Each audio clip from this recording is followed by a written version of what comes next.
Hola, ¿qué tal amigos? Bienvenidos a un nuevo tutorial. El día de hoy les voy a enseñar a crear el efecto de sonido underwater o debajo del agua en Filmora.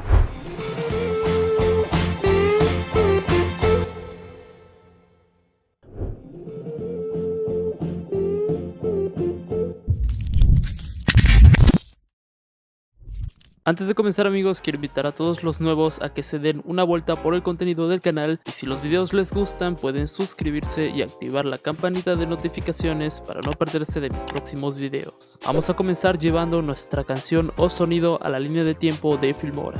Voy a dar play para que puedan escuchar que la canción no tiene ningún efecto.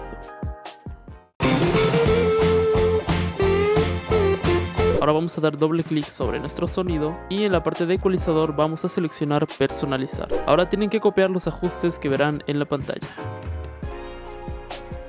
Cuando ya lo tengan simplemente pulsan OK y ya tendrían el efecto aplicado.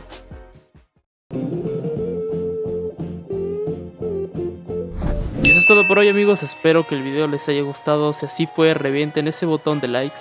No olviden dejar su comentario en la parte de aquí abajo y sugerir algún video que les gustaría estar viendo próximamente en el canal. Me despido, nos vemos en un próximo video y como siempre les deseo que sigan teniendo un excelente día.